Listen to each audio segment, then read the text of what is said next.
Good morning, good afternoon, good evening. A very warm welcome to Meet Menaca episode 62 talk show. Thank you for being here. Before I start the show, a huge thank you for my friend Rohan Mehra for hosting the show whilst I was away from the show for a week for personal reasons.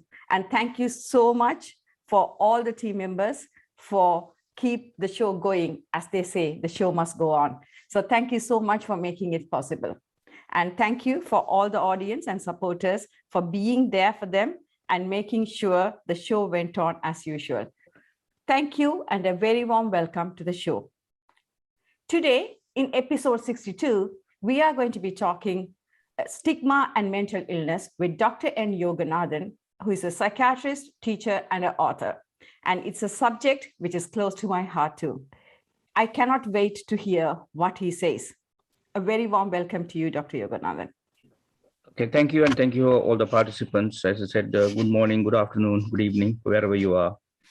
Thank you. Dr. Yoganathan, the stigma, he has written papers on it. He has spoken about it. I have been a co-speaker at one point, so I know he is passionate about the subject. So before we go into him and what he thinks, from my perspective, it's not hard to understand why there's a stigma around mental health. History shows us that people have feared what they don't understand. And for centuries, mental illness has not been discussed openly. Or worse, it's been dismissed and people have not had the help they need. There are so many issues linked to mental health, such as housing, unemployment, and poverty, which can trap people into a cycle of illness. So join us to see what Dr. Yoganathan has to say, and hopefully we will understand the stigma a bit more. Let me tell a bit about the speaker today. He's a teacher, author, and a psychiatrist. Dr. N. Yoganathan has worked as a consultant psychiatrist in both the NHS and private sector since 1996. As a member of the group Analytic Society International, he is educating audiences all over the world about stigma and mental illness and related topics. He has combined scientific and psychodynamic approach in his clinical and educational practices. I cannot wait to ask him more about the stigma surrounding it from an expert. Before we go into the stigma of mental illness, Dr. Yoganathan, can I ask so that we all can understand what is stigma to begin with? I think that's something I would like the audience to perhaps tap into the chat. The word stigma. When people use the word stigma, what is the immediate thing people think about? So I'm going to give people, I know although it's chat between you and I and the interaction comes later, but it'll be sensible for audience. If somebody said the word stigma, what does it mean to you? I maybe give you a minute or so, just type in, what does the word mean to you guys? That's your time to start typing away what you think of stigma. I'll be interested too to know. No, hang on. What I want to know is, I'm sure majority of y'all would have said something about it's being bad or something which is unacceptable. Am I right? I'm sure a lot of time people assume stigma as in, for me, the word stigma actually, let's look at like anything in language. The word we use limits as well as expands. So the word stigma for me is, if you look at the dictionary, what it says is marking with a pointed instrument, which was actually from a Greek philosopher's point of view, when people were usually criminals or people who are socially committed something serious, they were marking with the pointed instrument which marks you out. So if you think about stigma something means it separates you from the other.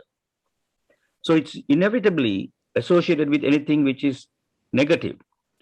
So if you think about the word stigma, but there's also think about, so that is sort of historical perspective. So during the Second World War, I think according to the Jewish tradition, you're not supposed to mark the skin. Tattoo is a no-no. But when people who are in the concentration camps, a number was tattooed on their arms. So it was demeaning them to a number as well as something which is unacceptable.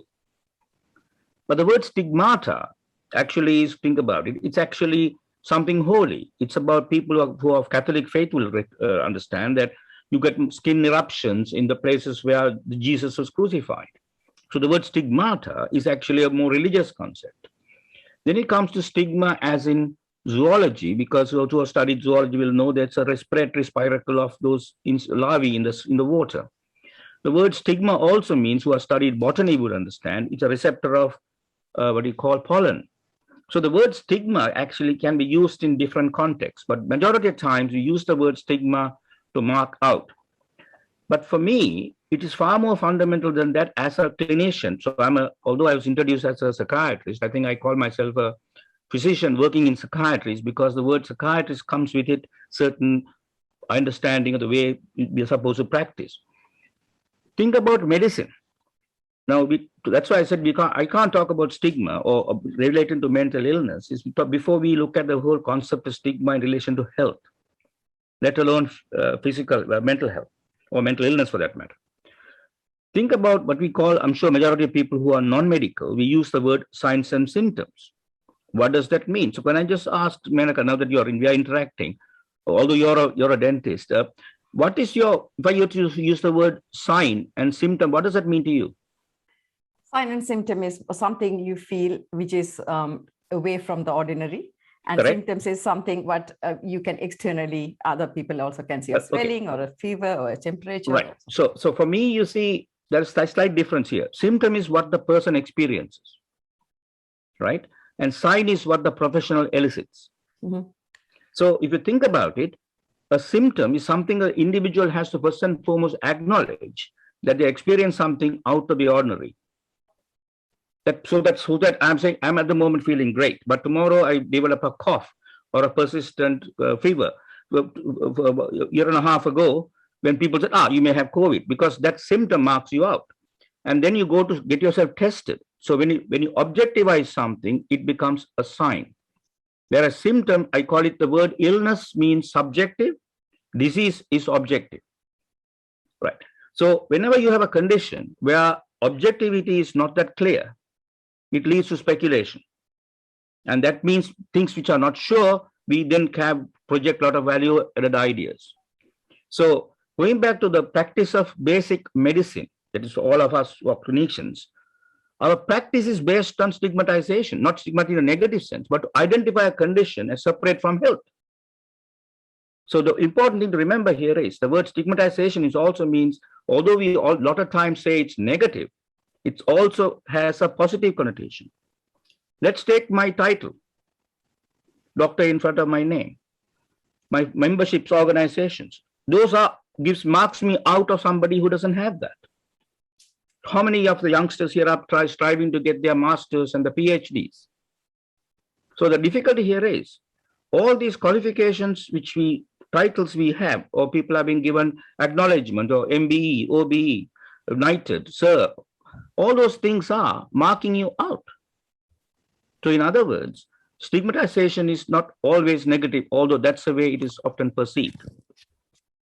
This is where I do think that before we tackle mental illness, we need to look at stigmatization in a much more both positive and negative way.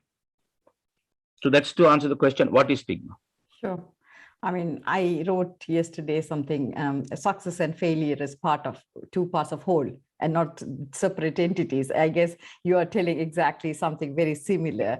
Okay. And you're right. When you say stigma, normally it's with a negative connotation. Indeed. So, yeah. It's really interesting the way you put it. I'm interested. If the stigma is not a negative thing, it can be a positive or negative. So then is there a process involved here? Like, how does the process of stigmatization work in that case? The process is about how much, before we go to the process, because we are talking about here health issues, let's look at the definition of health. So WHO defined health as, it's a sense of, I think unfortunately my screen is, couldn't share the screen, but those of you who have been able to access or the article that's written, we can give you some access later. Sure. It talks about WHO in 1948 defined health as a complete sense of well-being in the domains of physical, social, and mental well-being. That's a domain, that's what WHO defined. But unfortunately, during my previous talks, I put the same definition and asked, is this acceptable for the 21st century? And my argument is it's not. I tell you why. It's because they use the word complete. Because if you say something is complete, anything which is incomplete slightly becomes stigmatized. So, but the word well-being means much more than that. You can be stigmatized due to a physical disability, but you can have a quality of life to your optimum level. So the difficulty always is that's why I used to the words and the languages we use has a massive influence on the way we perceive things and the way we project things. So in fact, I argued that that definition to be redefined as not complete, but optimum level of functioning in the physical, mental, and social well-being. Now, before we go to the process, let's look at condition where there are stigmatization in social context. For example, in certain cultures, divorce is stigmatized. Having or children outside the marriage is stigmatized. So it's important to look at that in the domains of stigma. It's not only exclusive to although it affects a person's health eventually. So there are stigmatizations in social context, whereas racism, classism, sexism, ageism, all the isms. And to be honest, all of us will be exposed to that at some time or the other, irrespective of what color, what caste, whatever we are. So the process starts from anything from cultural, anthropological issues, as well as the way as we live in a society where we are continuously defining things. Because science, we are all beneficiaries of science. Science comes out of definitions and being precise. But the moment you define something, you also confine it. And then we project our values to it. So that is why the process is actually more complex and dynamic. And what was stigmatized some time ago may not be anymore. To give an example, people still use the C word for cancer. That's because somehow they're dreading the use of the word cancer. HIV or things like leprosy, they were, or even because people were scared about those things in the past. Perhaps they still carry them, but to a lesser degree. From a health point of view in terms of stigmatization. So when it comes to, that is where, when it comes to now latest fad in the UK is about, they don't use the word mental illness anymore. They talk about mental health. I'm sorry. As long as we are using these, what you call languages, denying the existence of the mental illness, we are actually contributing to the badness which is unfolding in front of us. I mean, so much so, even BBC reporters are saying mental health illness. Sometimes you heard about it, the word they use it. It makes me cringe. What on earth are they talking about? Because they are so petrified to even say it. So now, before I go rabbiting on about this stigma, let's come to some crude, what shall I say, bland facts based on international studies. Majority of people know that the serious mental illnesses in the form of mental illness as opposed to brain diseases, forget dementias and whatnot, they are 1% of the population will develop what we call schizophrenia. Irrespective of which background you come from, that's the reality. Between 2 and 3%, say 2% of the population is going to develop bipolar illness, the more serious spectrum, which is called more, that's part of the what you call the depressive spectrum disorders. So any given time, 3% of the population is going to develop these conditions, irrespective of what age, what class, what state you are in. If you consider less severe things like anxiety, OCD, obsessive compulsive disorder, phobias put together, that is excluding drug and alcohol, another 20% will have that. So that is the reality of we are dealing with at the moment. So stigmatization is because the condition is still called mental illness. But whereas when somebody is beginning to lose their memory, their orientation, and when they're born with certain intellectual limitations such as ADHD or autistic spectrum, are they illnesses or are they brain diseases? So, but the day technology we still has for dementias we have. So I don't talk about mental illness when it comes to clinical dementia. They are actually mental diseases. So they are neurological diseases, really, not mental. They are neurological diseases. So is ADHD and ASD when we do some proper assessments of people. So we should refrain from using languages which are ambiguous and trying to underplay the seriousness, which then, until we begin to do that, we can't we can't, what shall I say, really confront and face the stigma for what it is. Sure. Thank you, Dr. Yoganathan. And I think you raised some very valid points. But I think it's no secret. I, at one point, had difficulties, shall I say, mental health difficulties. But it is even amongst the medical professions, even people who are in your field of psychiatry are still shy of accepting a family member or friend or someone who is close to them being branded with that name. Don't you think so? It is to do with that stigmatization, because till it is a, I think it is catch-22 situation. Till the stigmatization goes, people don't accept. Until people accept, the stigmatization doesn't go. So that's why all these terminologies is evolving. Absolutely. I mean, to be honest, I think one has to accept the fact that we are human. None of us are perfect, but we are likely to have some shape or form, but illnesses at some point. But the real difficulty here is, as long as we are going to shy away from addressing it for what it is, the stigma, the effect of the stigma will be there. So my sort of the kind of work I have done is about, I can't change society. What I can do is empower individuals to face up to whatever they're experiencing, and then hopefully accept the remedies which are available. Because some things, this is where maybe we talk, as we talk further, but I'll address those individual remedies that people talk about. But I think it's important that that's why I say go back to the original point I meant, saying symptoms. Can you acknowledge what you're experiencing is perhaps is not out of the ordinary? So that nicely brings to the next point I was coming to address, is the word normal. Because what I said to you earlier, something which isn't normal gets stigmatized. So now look at the word normal. So again, I'll give the audience an opportunity for just to type in their chat. What does the word normal mean to you guys? I think normal means different things to different people. I know. What is normal to you might not be normal to me. Absolutely. And vice versa. Absolutely. But I think the main issue is people don't even try to agree to disagree at times, and I guess that's where the issue comes in.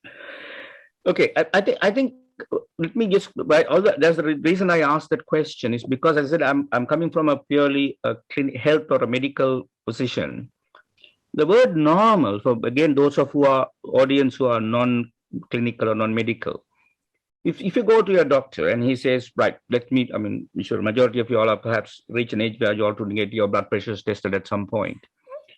If the doctor says, okay, this is your blood pressure is this age. Now, when I was growing up in medical studies, that is roughly now 40 or plus years ago, the upper reading was told 100 plus age. Whereas the lower reading, where that is the pressure which the heart is resting, the pressure is experienced in the big artery. So the heart pumps at the higher pressure, then it relaxes during the refilling. That's the diastolic. It was told cutoff is 90, anything above is you treat between 80 and 90, you monitor. But about 25 years ago, the Stroke Society decided that the upper reading has to be 140. And if you're diabetic, it's 130. Now, that's fine. Great, no problem. The problem is these normal ranges are based on purely statistics. You take a survey and then you put it onto what we call a statistical survey and put a Gaussian curve, which tells you there's a standard deviation, means the majority of people are in the middle and there are extremes on both sides. So sometimes we remember that the ranges which medicine follows, these normal ranges are actually statistical word. It captures 95% of the population. Now take the case of then, what about those on either side of those Gaussian curve? That means 2.5% on one side and 2.5% on the other side. Extreme measurements could be either low or high, could be natural to them because they are outside normal. So when we use as medical, what you call these measurements, these norms. So in other words, when you say somebody's abnormal, it's actually, if I use statistical language, They are not abnormal. They are actually mere deviance from the central tendency. That's the statistical word. But we often use the word normal versus abnormal. When it comes to medical matters where we can accurately measure, it's no conflict. But again, just to throw some, what you call a spanner amongst the works, if that study was done by a drug company with low blood pressure lowering drugs, and by agreeing to reduce the upper reading by just 10 millimeter mercury, how many millions of dollars of worth of pounds and dollars of drugs we would be selling? So my view, then when I am in my age, if my blood pressure is 55, but if I don't have a family history of heart disease, if my blood pressure is my cholesterol is okay, I don't have diabetes. In theory, I should be on the blood pressure lowering drugs because my reading is over 140. But will I take it? I'm not saying I will or not. It's up to me to then decide, given the facts. But this is the problem, because when you bring in protocol-driven, what do you call it, algorithm-driven type of approach to life, everything which doesn't fall outside gets stigmatized. So this is what where you're saying is there's no holistic approach. It's just yes, because you then become robotic. So that is where, when it comes to, so why I am giving you this sort of twisted argument is the norm set up by health issues where you can measure, or physical health issues, it's not that complicated and hopefully less stigmatizing, but still can have controversies.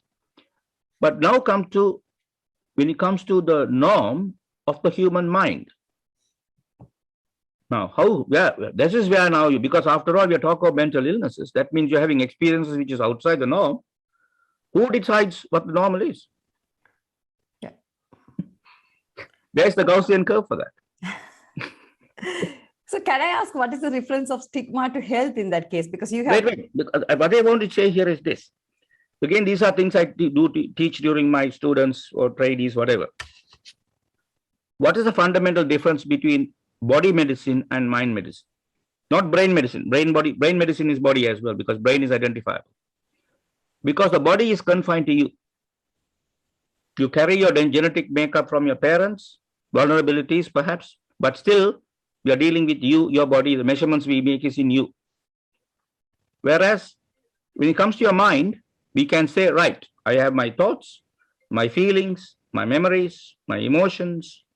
So when you say these are facets of your mind. So if I ask you, Menaca, how do you know you have your mind? You could say, I think, like what you call is Descartes, who said, I think, therefore I am. I hope I do have a mind. No. Listen, jokes aside, I'm seriously. Descartes said, I think, therefore I am. Okay. I could say, I feel, therefore I am. Well, I have memories, therefore I am. But so when we do, as in my practice psychiatry, when we assess somebody's mental state, we are talking about, are their emotions is what is expected to be? Are their thoughts reasonable?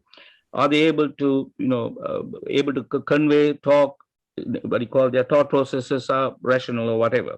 Their beliefs are consistent with their culture and the environment they live in. So the problem with those things about the human mind, or is that this mind remains an abstract thing. Because philosophers and lots of people have grappled, intellectuals have grappled with the whole concept of mind. I don't want to define it. It's difficult, but for me, I take it as a simple thing. Look at the facets of the mind, which we talk about, which we assess in the mental state, which is thoughts, feelings, emotions, memory, orientation, etc. If any one of those is disturbed, that person has got an illness. It doesn't be one or no combination. But the point I'm making here is, who decides that normal is? So that is why I said, when it comes to your mind, the fundamental difference between body medicine and mind medicine is that mind medicine, the mind is not confined to you alone. And unfortunately, I can't see that because I couldn't get the other computer going. Can you all visualize a triangle? At the top of it is you. On the left corner is a small group. On the right corner is a large group. So I want you to visualize. If I can get it on the screen, I can show it to you. Maybe I can do it in the chat at the end. Basically, your mind is in the middle, between the interaction between you and the small group. So when you are very small, very young, The small group, your immediate family told you what is right, what is wrong. Those are the boundaries. And the small group then grows to school, university, organization. So I am now still working for an NHS trust. My regulatory body is called GMC. So I had to abide by those rules of that family. And then the large group is the country and the society we live in. So I had to be consistent with what the, so just to keep the stigma issues in the context, let's look at two fundamental things which any human beings need for, not human, any species needs for, to exist in this world. Food and sex. Without that, a species cannot survive. One is to eat and survive and to reproduce for the next generation. I am brought up in an Asian family, followed a religious faith, which my mother said, oh, certain days, but you can't cook non-vegetarian, but nevertheless, I ate both. So I would call myself a non-vegetarian or omnivore, and I'm of a particular sexual orientation.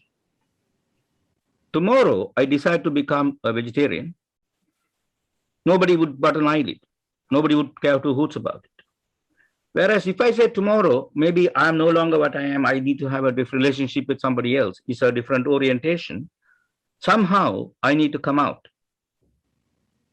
So what does that mean? That means I always say what I eat and whom I sleep with is none of anybody else's business, it's my business.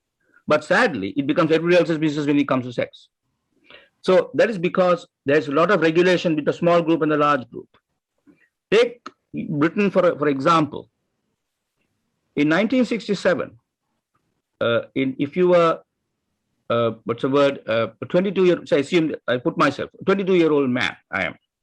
And I have a relationship with an 18-year-old man who just turned 18. I was a criminal because homosexuality was unlawful. And according to the ICD, International Classification of Diseases, which was defined in 1959, I was also mentally ill. Okay? In 1968, they changed the rule to, for men, again, to the audience who may be surprised, there was no homosexual, rule against females. As long as Queen Victoria was concerned, there was no such thing called lesbianism. Okay? Those of you who didn't know it, perhaps will know it now. Okay? So in 1968, they changed the rules for men over 21. So I am no longer a criminal, I'm 22. But the fact that I'm having a relationship with an 18-year-old makes me a pedophile.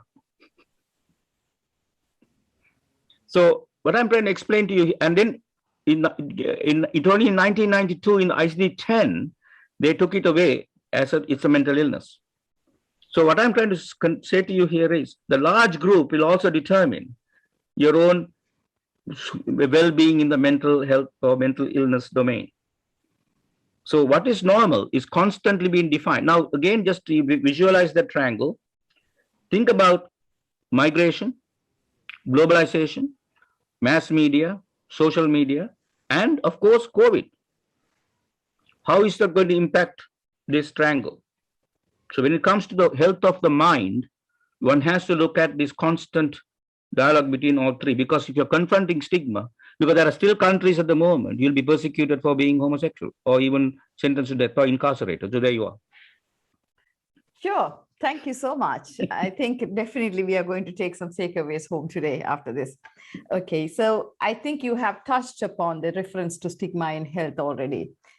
So can I ask you, what's the difference between stigmatization between the physical and mental conditions? So you have already said, yes, it is abstract, and that is the difference. Can you expand on it a bit? That's because when you say that's why we still use the word mental illness, is because you can't actually, not yet, but again, for the benefit of those who are non-clinical, I go back to, I said to you, the 3% of the population will have serious mental illnesses. And I call it through experience, 1/3 rule applies. It's just purely arbitrary, but that's my clinical experience. 1/3 will recover with only one course of treatment. 1/3, so people can have profound, disturbing breakdowns, but they may recover completely and may not be but an eyelid for the foreseeable future or until another social crisis. Whereas the second third will have to have medications to keep it under control. The other third, sadly, will need long-term care. They are the ones who are in the schizophrenia spectrum type of illnesses. And as I speak, technology is confirming that they have got not like dementia, but certain parts of the brain are shrunk. So we are still using very stigmatizing label called schizophrenia, but they have what I call a low-grade neurological illness, but we can't clearly pinpoint it. So we are trying various combination of medicines to see whether we could reverse that process or at least slow that process down. So hence the conflict between physical and mental will continue. A lot of arguments. And the other issue here is when you think about bipolar illness and things like that, they are actually consistent not only with ordinary health, but also creative with artistry. So many performers may have that tendency, and that is their livelihood. For those who are interested, I think it may still be available online, called The Secret Life of Manic Depressive. It was filmed by Stephen Fry. It's available, I think, on the YouTube, because it should be available on the iPlayer. It's an interesting how he goes around interviewing people who are diagnosed with bipolar illness and who are in the creative industry. And they are grappling with the idea of, should I take medication to remain stable? And that takes away my creative, creativity. And so this is where the issue is. So hence this confusion will always be there. Sure. I think the artist is Van Gogh, isn't it, who famously cut his own. Well, that is one of them, but don't forget many creative artists in films, or sorry, not films, films as well as music, and Sure. And I do think that, I mean, for those of you who may be unaware of it, our Prime Minister Boris Johnson's mother was an artist, and during the 70s she had gone through marital difficulties and whatnot, and ended up at the Maudsley Hospital. And was receiving treatment, and during that time she was an artist, so she performed a lot of art, and it's displayed at the Bethlehem Royal Hospital. And in fact, she has put a funny caption saying some of the intervention didn't work, so she had put it didn't work. It's available if you search online, it's available. Sure. Her name is Charlotte Johnson Wall. I think she passed away recently. Yes, she did pass away recently. Thank you so much, Dr. Yoganathan. But so you have established physical illness and mental illness both carry stigma. So why does mental illness carry more stigma in that case? Because yes, it's abstract, but what is the difference? The issue is always the unknown and the fear of us recognizing it could be me. So if you take about same thing, take about cancer, but it's something where there is less, the cure is not immediately available. There will be always a fear. The fear is, will I succumb to it? And of course, the other issue is, grudgingly, we have to accept that serious mental illnesses, there's a small percentage runs in the family. So, oh my God, it's not in our family. So that's one of the reasons why it's concealed. And also, do you think there is a small factor that people think they could be the cause of something, or that might also make people reluctant to accept that your close family member or spouse or children have mental illness?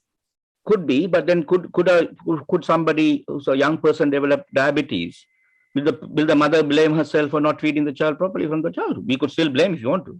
We don't know. I mean, this is the problem. The issue here is when it comes to physical conditions, we can explain, saying that type 1 diabetes, it's actually more like nothing to do with lifestyle, it's you're born with, or it's something to do with autoimmune, something like that. So when you can explain it, something where there is some kind of biological cause, people take less social responsibility for it. Sure. But let me put it this way. The other thing to remember is this, though. A lot of mental illnesses are sensitive to social manipulations. So certain things can be either accentuated or lessened. But I suppose the same with the blood pressure, I suppose. If you are in a very stressful environment, people do. So maybe they're both. But I do think that the mental illness is because of the complexity and because it interferes with your rational existence. There's that inherent fear will always be there. Sure. I mean, totally switching lanes, because I know you are a consultant psychiatrist. You have been one for many years. Is psychiatry medicine? I've already touched on that before. Maybe it is medicine in one context, because I think again those who are non-medical here, I'm sure you have come across the word medical model. but actually I call it, the world medical model is a figment of imagination of social workers, psychologists, and nurses. What I mean by what I word medical model is, medical model actually means a didactic dictatorial model. It's based on evidence. So everything based on scientific reductionism. So that is what it's about. So when somebody uses the word medical model, what they are implying is didactic or dictatorial model, right? So the practice of, because I'm a hospital, I based the hospital or outpatients, I'm dealing with health, I had to follow what I call a protocol, which is you take the history, you examine them mentally or physically or both, investigate them, and then come to a conclusion whether what is the diagnosis or possible diagnosis, then discuss the possible treatment options, and think about terms of immediate care, intermediate or short-term treatment, intermediate treatment, the long-term for prevention if necessary. So that applies to, forget about mental illnesses. You go to a doctor that will say, all right, you got a flu or something which is going to improve one episode, or even a serious infection like pneumonia. You take a course of antibiotics. You don't need to take anything prophylactic afterwards. Whereas if you get something a bit more complex, you need to have more longer-term treatment. So practice of psychiatry, during the initial period of assessment, it is medical. But I said to you earlier, when it comes to the mind norms are determined by the small group and the large group and the individual and the interaction. Why it becomes why psychiatry is non-medical is because the mind is not confined to you. So initial assessments and the condition can be kind of some more defined, and remedies can be, tried and tested remedies can be used, then that is medicine. But then comes the complexity when it comes to therapy. So that is where I say that certain conditions require more in-depth kind of work. So that is why psychiatry is medicine, because it aims to alleviate symptoms. Agreed? Yes. Why psychiatry is non-medicine? Because when somebody like me who's happily doing both prescriptive as well as explorative, that is therapeutic side, I'm not aiming to get rid of symptoms. I'm aiming to help the person to understand the symptoms and integrate that as part of you. I'll digress for a minute. Take the word depression. I use the word depression is used, abused, and confused. Because many people come to me not because they are depressed, they are distressed by life events. When the government talks about happiness index, right? If that becomes a normality of the government, everybody, so the meaning of life becomes only the pursuit of happiness. Life is not about pursuit of happiness. Life is about living, during which time we endure both happy times where we cherish, we enjoy things which we achieve, and able to negotiate losses and sadnesses. So if you indoctrinate somebody from the beginning, the whole purpose of life is about happiness, anything which is fall short becomes stigmatized or become pathologized. So that is why psychiatry is medicine on the one hand. On the other hand, if practiced, I call it in art, so psychiatry is medicine in a scientific context. When it comes to therapeutic work, it's an art. It's about empowering individuals to make sense out of their symptoms. Not always, but if it's possible, so that they can still carry out certain things, but at least they understand what it is. So I call it, in a nutshell, I call it inevitable responses become informed responses. Did I make myself clear? Yes, correct. Yeah. Inevitable responses, become informed responses. Yes, correct. So because the whole purpose of therapy is about not getting rid of it. But having said that, I'm sure you have heard previous psychiatric people talking on this subject, talking about, CBT helps. Right. Now, I'm not against CBT. It's a tried and tested method promoted by a chap called a doctor, psychiatrist by the name of Aaron Beck. And he quite rightly said during his training years ago that don't forget there were not very many of the new antidepressants available. So those days they had more crude treatment. This is in America particularly.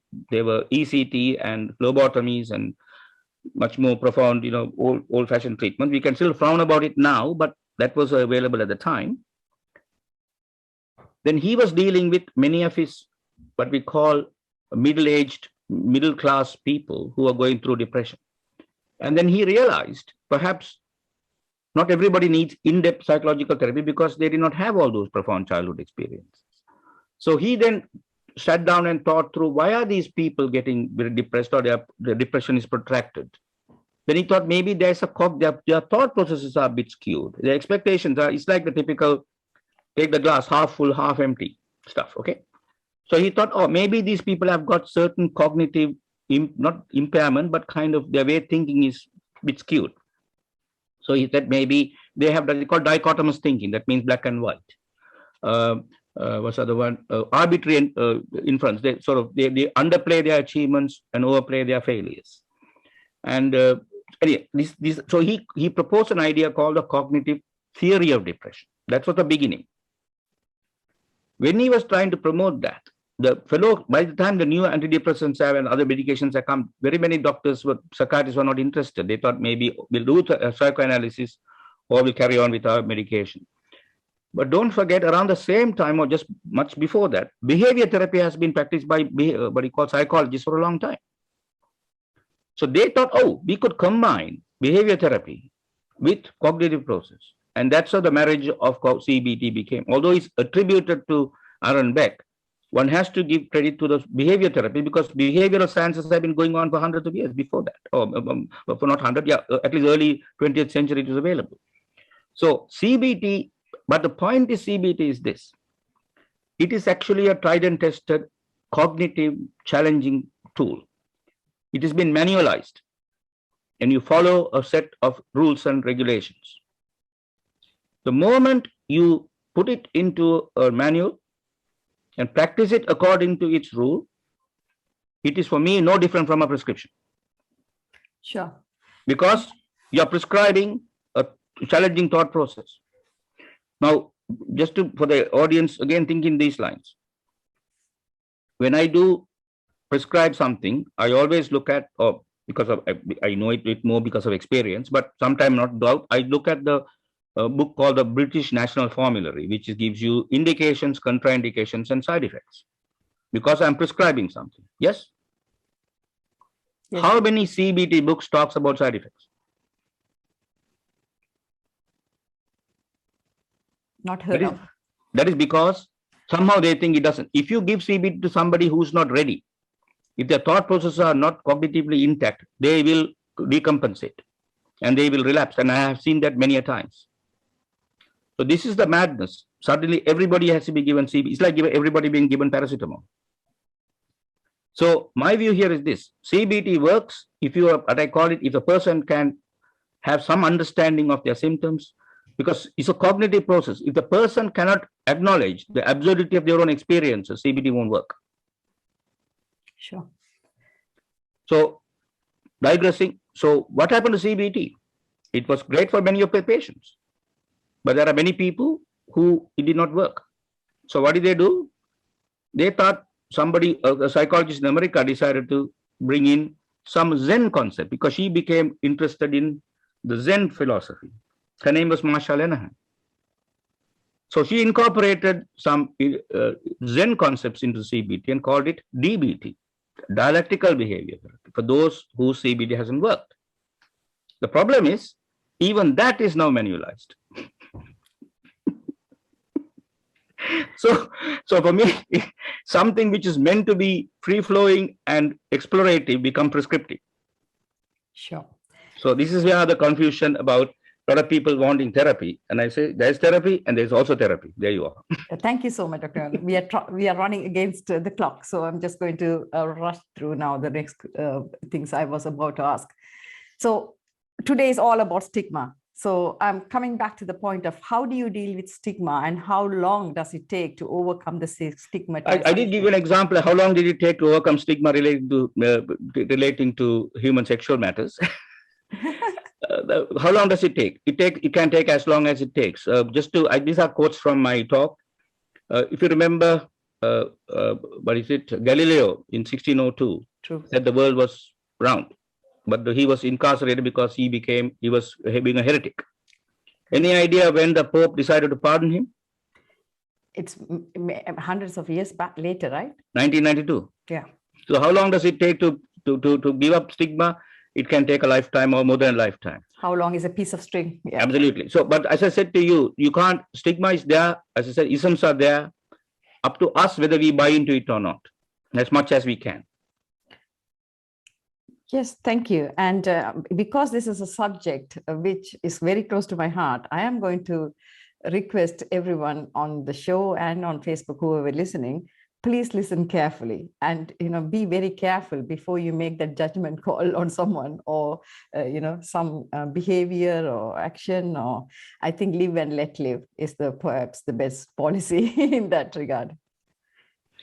Coming back to how to overcome it is this. It's about acknowledging that we are on the one hand we are unique in our own way, but on the other hand we are part of a group. Without that, and I call it, why this became a passion of mine is because when I trained in groups only, I became much more aware of it. You don't get stigmatized on your own. You only get stigmatized in relation to a group because you're either happier, sadder, fatter, thinner, older, younger, whiter, darker, married or divorced, it doesn't matter. These are all with comparison. So because stigmatization is part of a group process, some of the things have to be unlearned through a group process. So having discussions like this, people are able to come together and have free-floating ideas, understanding. So dealing with stigma many times is not about learning new things. It's about unlearning our own preconceived ideas. And also, just because somebody looks down upon you, do you want to play back and look down upon them, or do you take a neutral stance? So sometimes, for me, until you begin to take that neutral stance, we will be inadvertently contributing to stigma. Sure, that's very true, because as they say, the only person you can change is yourself, nobody else. So, I think I think it is much more complex, isn't it, Dr. Yoganathan? It's about self-esteem, how much self-awareness, first of all, people have, and how much self-esteem and confidence and people have, and it is much more complex, isn't it? It's nurture and nature, as they say. I have no doubt it is complex. The point again, you see, you use the word self-esteem. Again, these are words which, did it ever cross your path when you were growing up as a little girl in Sri Lanka? Perhaps not. Not really. So, I have to learn and unlearn a lot of things myself, I can tell you. No, but I'm talking about the concept of being some sort of self-worth, those are concepts which are part of the market economy we live in. It somehow puts a price on everything we need to. So I think somebody, I can't remember, said this, the problem with lack of all this decent management is they know the price of everything but the value of nothing. True. So to me, you see, the moment how many of us get up in the morning and say, I feel good about myself? No, a healthy person doesn't take care he or she just gets on with their life. But it's somehow this fantasy that somehow the other person is happier. I said, when the government promotes happiness index, the government itself is flawed. I'm sorry. So what does it take not to get caught up in it? Yes, and one more. Social media and all these Fine. Don't absolutely. So I mean, for me, that's what it's about. What does it take for us not to get caught up in this madness which unfolds? But there's one thing I want to be clear: there's no escape from grieving from time to time, because things don't go according to our expectation plans. So for me, the stigmatization is an inevitable part of human life, because we define and confine. And none of us are free from the isms, whatever the ism it may be, some more than the others. And somehow recognizing that when you're victimized, I'm sure some of you all may already know, I'm from Sri Lanka, and during at the peak of my career, there was ethnic riots. It's sad, it's hard. But then when only last year, our medical school celebrated 150th anniversary. So I wanted to go back, and I gave a couple of talks there. Part of me went with this ambivalence of should I or shouldn't I, but somehow I went. So it's about tolerating these ambiguities, tolerating these differences. It's the way to somehow or other remain neutral in an environment where constantly we are told to be categorized. Oh, thank you so much, Dr. Yoganathan. So I'm going to just kind of wrap up with the last two things. Firstly, what are the final comments you would like to make today for the audience, please? The final comments is something which the father of medicine said years ago. What's his name? Hippocrates. He said, it is important what sort of a man has the disease rather than what sort of a disease a man has. So it's important that understand ourselves. And the other, of course, is our ability to engage in dialogue.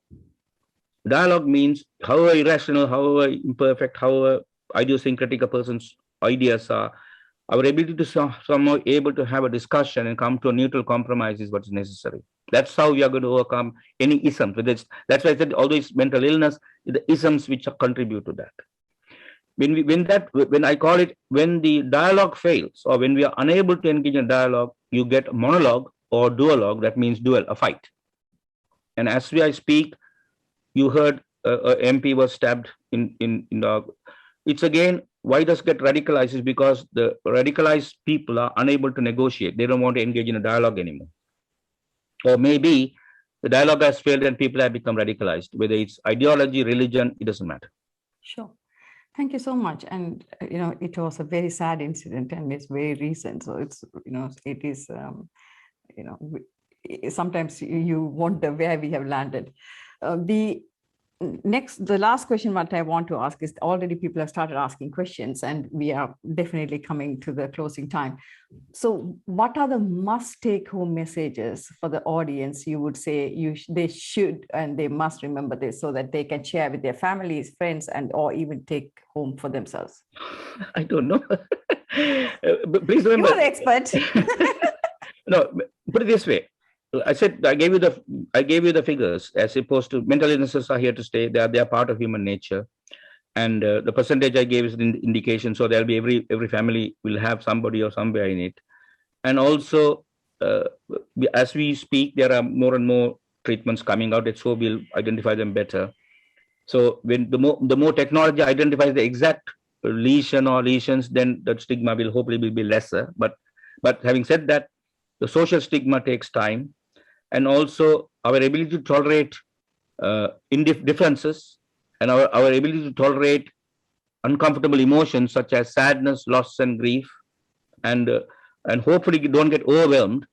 That is how our mental well-being will be retained. So stigmatization is part of human nature, part of practice of medicine. And there are times where you need medication to take it. There are times where you need therapy. The art of psychiatry is about piecing out who would benefit from the chemical intervention and who would benefit from both. Or sometimes you start with the chemical intervention, treat them with the therapeutic thing, and then tell them of the chemical because they are able to put it into context, their experiences as part of nature. So that's why I said, please don't confuse normal with nature. Sure. Thank you so much. And, once again, my humble request is, please help eliminate stigmatization in mental illness or anything else in that matter, for that matter. I think as a society, collectively, only we can do it. Individually, it is, a Mammothean task for anybody to battle it alone. So thank you so much, Dr. Yoganathan. I'm sure we will definitely remember your talk and take home some of the messages you have told. And you definitely made it interesting. So thank you so much. Pleasure. So following tradition, first I will announce who is the speaker for the next episode. Next episode will be 63. It'll be Gut Health with Dr. R. Madhyalagan. Dr. R. Madhyalagan, he is a consultant physician and gastroenterologist in Queen Elizabeth Hospital, Kings Lynn in Norfolk. He grew up in Sudumalai and studied at Manipai Hindu College. He graduated from the Jaffna Medical Faculty, traveled to the UK for postgraduate studies, and was a research fellow at the Royal Postgraduate Medical School, Hammersmith, London. He did his postgraduate training and gastrology in Oxford. He has been a consultant physician and gastroenterologist in Queen Elizabeth Hospital, Kings Lynn from 2000. He was the founding president of Jaffna Medical Faculty Overseas Alumni in the UK that is called JMFOA UK, and he is actively involved in helping and supporting medical education. So we are going to be talking about gastroenterology for the next time. Now over to Dr. Bala Kanagasabai to give the vote of thanks. Dr. Yoganathan, we meet again. Yeah. We are colleagues.